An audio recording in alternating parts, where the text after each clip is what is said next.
The man I've been dreaming about for 20 years just moved in next door, and when our eyes met across the fence, I realized I wasn't the only one who'd been having the dreams.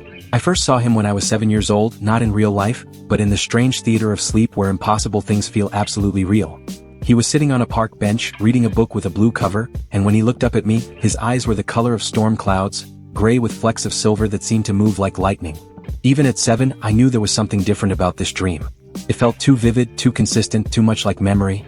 The dreams came sporadically at first, maybe once a month, always featuring the same man but in different settings.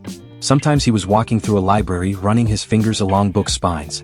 Sometimes he was sitting in a coffee shop, stirring sugar into his cup with methodical precision. Sometimes he was standing in rain, looking up at the sky like he was waiting for something. As I grew older, the dreams became more frequent and more detailed. By high school, I was seeing him several times a week. He never spoke to me directly, but I began to notice things. The way he held his left shoulder slightly higher than his right, the small scar above his left eyebrow, the way he always wore a silver watch on his right wrist instead of his left. I started keeping a dream journal, documenting every detail I could remember. My parents thought it was cute at first, then concerning. They took me to a pediatric psychologist who explained that recurring dreams were normal, that my subconscious was probably processing something. But Dr. Patterson couldn't explain why the man in my dreams aged at the same rate I did, why his face became more mature, more weathered as the years passed. By college, I'd accepted that this stranger was simply a permanent resident of my sleep. I'd grown attached to him in a way that felt both comforting and unsettling. He was my most consistent relationship, even though we'd never actually met. I dated other people, had relationships, even got engaged once, but none of them felt as real as the man who visited me in dreams.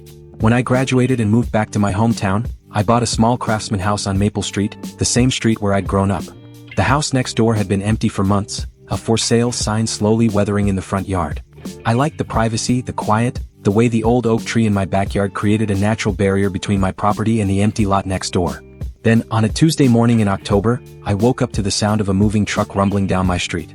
I watched from my kitchen window as movers unloaded boxes and furniture. Standard stuff: a couch, a dining table, several bookcases. But when I saw them carry in a specific armchair, dark green leather with brass studs, my coffee mug slipped from my hand and shattered on the floor. It was the chair from my dreams. The one he always sat in when he was reading. I told myself it was coincidence.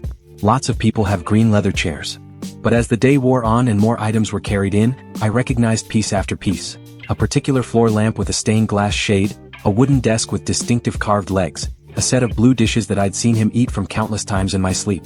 That evening I finally saw him. I was in my backyard, cleaning up fallen leaves, when I heard someone moving around next door.